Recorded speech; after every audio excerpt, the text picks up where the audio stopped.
It's almost summer, which is one of our favorite times of year. Maybe it's all about the freedom to choose. When to wake up, what to do, where to go. This summer, we hope you'll take the time to rediscover the joy of reading. Getting lost in a good book is a great way to reduce stress, engage your mind, and activate your imagination. All you need to do is pick up a book and find a comfortable place to read and relax. Summer reading is all about choice. We'd like students to experience reading for the enjoyable pastime that it's intended to be. Our expectation is that each student will read at least one book, entirely of your choice, this summer. What you read is completely up to you. Fiction, nonfiction, graphic novel, poetry, whatever you want to read. We're here to help give you some ideas. We've put together a Summer Reading 2018 LibGuide that includes teen lists, book trailers, author sites, and more. Our colleagues at Lucy Robbins Wells have worked with us to put together a variety of resources to help you select books that will get you excited about reading. Here's a quick preview. To access resources for summer reading, start on the NHS homepage and select NHS Library under the Resources tab. Next, click on NHS LibGuides. Scroll down to Summer Reading and select Summer Reading 2018. Here, you will find general information, links to lists and resources to help you select a book, as well as video suggestions and a tutorial on how to access the NHS ebook collection. Included in these links is information about the summer reading program at Lucy Robbins Wells and recommended titles from the teen librarians.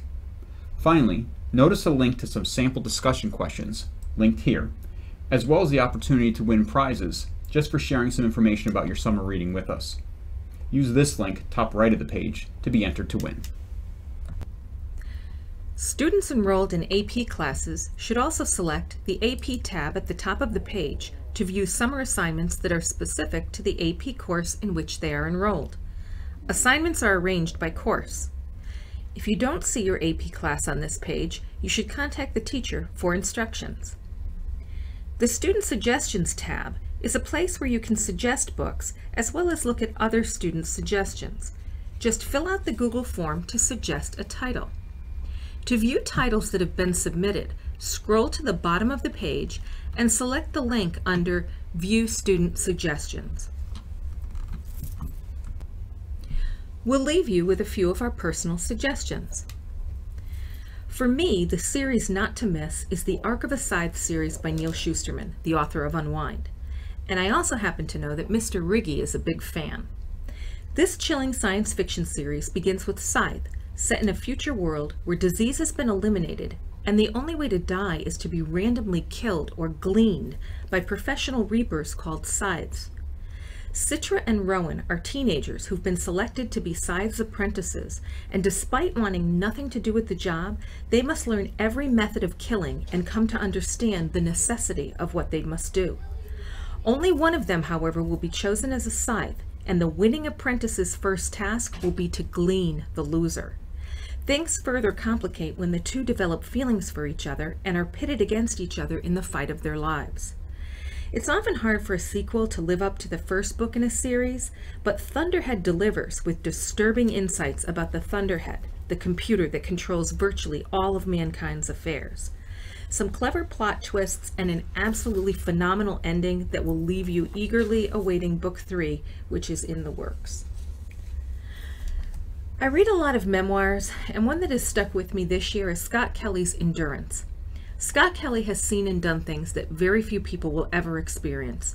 He's been a fighter pilot, test pilot, Navy captain, and astronaut who commanded the International Space Station 3 times and spent a year in space setting the record for the single longest space mission.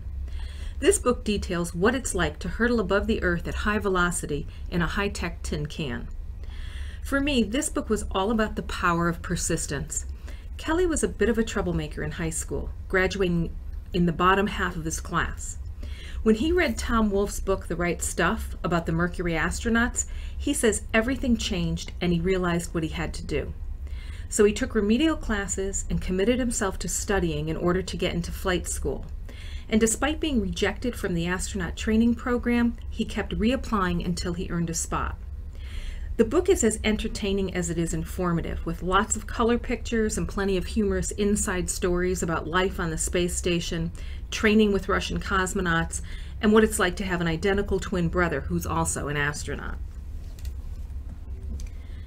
If you liked Looking for Alaska or The Perks of Being a Wallflower, then you're going to love The Serpent King by Jeff Zentner. Told from three perspectives, Travis, the big guy who dresses in black and prefers the world of his fantasy series, Lydia, the free spirit who can't wait to get out of this hick town, and Dill, the preacher's son who lives in the shadow of his father's shame. The Serpent King is the story about three misfit friends who are more like family and their senior year of high school. It's a mosaic of the emotion that comes with leaving behind what you know. The excitement, the fear, jealousy, even regret. This is the kind of book where you fall in love with the characters. You hope when they hope and you hurt when they hurt. And then when the unexpected happens, it just stops you dead in your tracks. I think there's just enough light in this story to give the optimist in each of us something to hold on to. The first title on my list is Highly Illogical Behavior by John Corey Whaley. Lisa is an ambitious high school student desperate to get accepted by a top college psychology program. Solomon suffers from agoraphobia and anxiety and hasn't left home in 3 years, since a middle school panic attack that many can't forget. Lisa sets out on a secret mission to cure Solomon of his illness, a challenge that, not coincidentally, should make for an unforgettable college essay. The story has likable, believable, but flawed characters, and is surprisingly funny. The author's treatment of Solomon's mental health issues plays a prominent role, but appropriately doesn't completely define the character. Unremembered by Jessica Brody, this mystery sci-fi series from our mystery genre begins with a terrible plane crash over the Pacific Ocean. The lone survivor, a beautiful teenage girl with purple eyes, inexplicably has no injuries as well as no memory whatsoever. Her highly unusual and complete form of amnesia is only part of the growing mystery surrounding Violet, or is it Serafina? Despite the media circus surrounding her miraculous survival, no one has come forward with information about her identity, and she has few clues of her own. The story weaves through her efforts to unravel the mystery of her identity and why she may be in danger. It's difficult not to judge a mystery such as this by the ending, and Unremembered doesn't disappoint. I struggle with the decision to include this next title, Pill City: How Two Teenagers Foiled the Feds and Built a Drug Empire. Against the backdrop of the 2015 Freddie Gray riots, Baltimore gang violence, and the nation's ongoing opioid crisis, the journalist author explores the fascinating story of two teens' efforts to use their computer programming savvy to disrupt the illegal drug trade in their community. It's a very interesting story on several fronts. I was probably most struck by the examination of the widespread opioid epidemic and the devastating effects on communities of all kinds.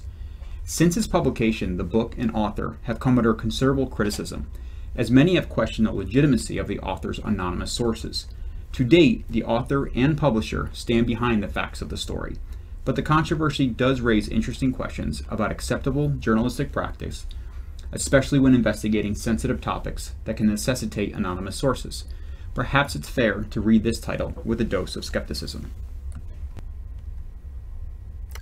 There you have it. These are only a few of the many great book choices out there for you. Have a great summer, and please let us know what great reads you discover.